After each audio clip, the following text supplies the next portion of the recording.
میرے نہایت ہی قابل احترام دوستو، خوش آمدید۔ السلام علیکم ورحمۃ اللہ وبرکاتہ۔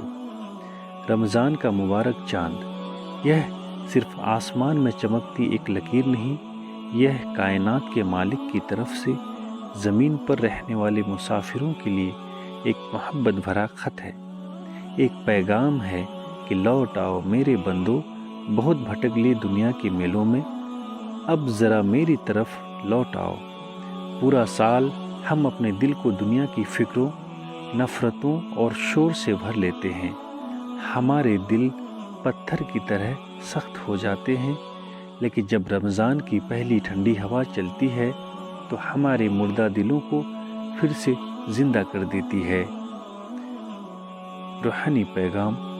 محترم ناظرین، کیا آپ نے کبھی گہرائی سے سوچا ہے کہ اللہ ہمیں بھوکا اور پیاسا کیوں رکھتا ہے؟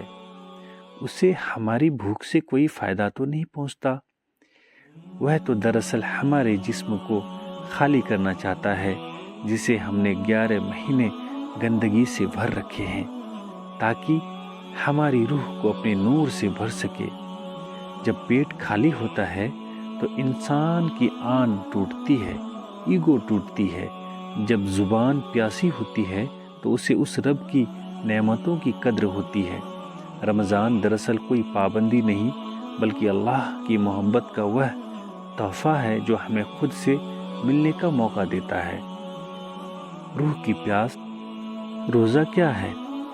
کیا یہ صرف سحری اور افطار کے بیچ کے وقت کا نام ہے؟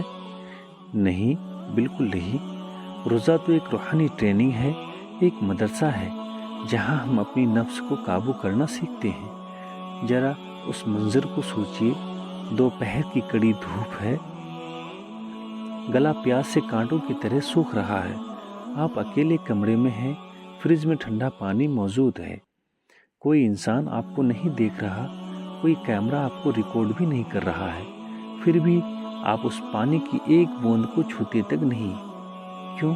کیونکہ آپ کے دل کے کسی کونے میں یہ یقین پورا اور پکا بیٹھا ہے کہ میرا اللہ مجھے دیکھ رہا ہے۔ یہ ہے اللہ کا خوف، اس لیے ہم روزہ رکھتے ہیں۔ نمبر 4، یہی وہ یقین ہے جسے قرآن تقویٰ کہتا ہے۔ حقیقی روزہ وہ ہے جس میں صرف پیٹ ہی نہیں بلکہ آپ کی وجود کا ہر حصہ روزے میں ہو۔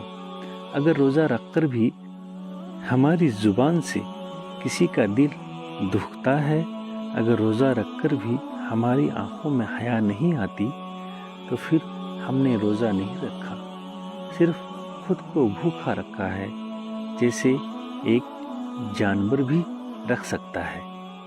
اصل روزہ وہ ہے جو ہمیں ایک بہتر انسان بنا دے۔ حقیقی روزہ، اس کا نام ہے۔ زندگی میں کئی بار ہم ایسے مقام پر کھڑے ہوتے ہیں جہاں ہمیں کوئی راستہ نظر نہیں آتا، پریشانیاں پہاڑوں کی طرح بھاری لگنے لگتی ہے۔ ایسے میں رمضان ہمیں توکل سکھاتا ہے۔ توکل کا مطلب ہے پرندوں جیسا بھروسہ۔ وہ صبح گھونسلوں سے نکلتے ہیں تو ان کے پاس کوئی بینک بیلنس نہیں ہوتا، لیکن وہ یقین کے ساتھ اڑتے ہیں اور شام کو پیٹ بھر کر لوٹتے ہیں۔ اپنی مشکلوں کا بوجھ اپنے کمزور کندھوں پر مت رکھیے، اسے اللہ کو سونپ دیجیے۔ جب آپ صبر کی ڈھال پہن لیتے ہیں تو دنیا کی کوئی بھی طاقت آپ کو توڑ نہیں سکتی۔ اٹوٹ بھروسہ اسے کہتے ہیں اللہ پر۔ اللہ فرماتا ہے، روزہ میرے لیے ہے اور اس کا بدلہ میں خود دوں گا۔ حالانکہ ہر چیز کا بدلہ اللہ ہی دیتا ہے، لیکن روزہ کے لیے اللہ کی طرف سے ایک خاص وعدہ ہے۔ ذرا رک کر اس جملے کی گہرائی کو سمجھیے۔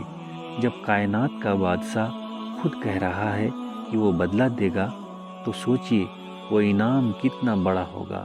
انسان جب گناہ کرتا ہے تو اسے لگتا ہے کہ اب واپسی کا کوئی راستہ نہیں بچا، لیکن میرے عزیز دوستو، ذرا ٹھہریے، ایک ماں کو دیکھیے، اس کا بچہ کتنی بھی غلطی کرے ماں اسے سینے سے لگا لیتی ہے، اور ہمارے نبی نے فرمایا کہ اللہ کی محبت تو 70 ماؤں سے بھی زیادہ بے مثال انعام ہے۔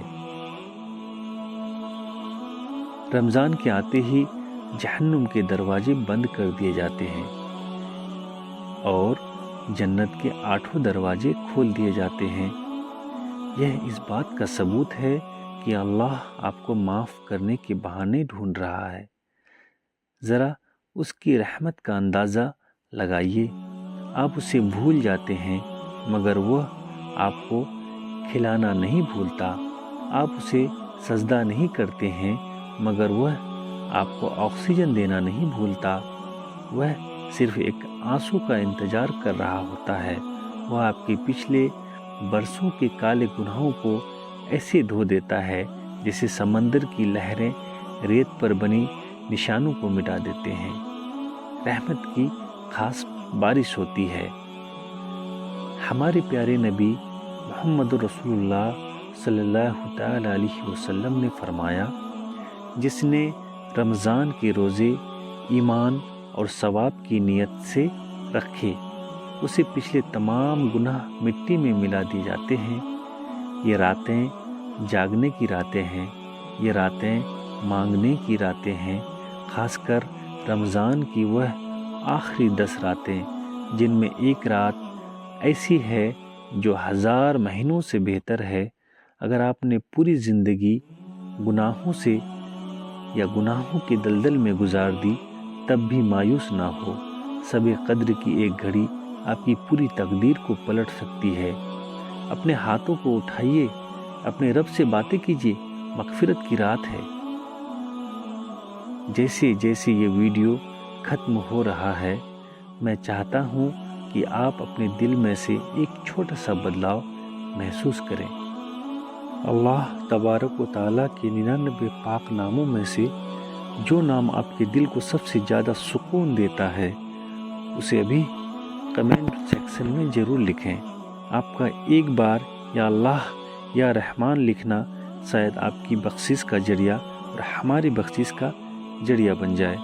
اور اگر آپ چاہتے ہیں کہ روحانیت اور دین کی یہ میٹھی باتیں آپ تک پہنچتی رہے تو آپ اپنے چینل کنزہ اسلامک وائس کو ضرور سبسکرائب کر لیں۔ اس ویڈیو کو ایک صدقہ جاریہ سمجھ کر دوسروں تک پہنچانے کا بھی کام کریں۔ اللہ آپ سب کو اپنے حفظ و امان میں رکھے۔ ملتے ہیں اگلے ویڈیو میں، تب تک کے لیے مجھے دیجیے اجازت۔ اپنا بہت خیال رکھیے گا۔ السلام علیکم ورحمۃ اللہ وبرکاتہ۔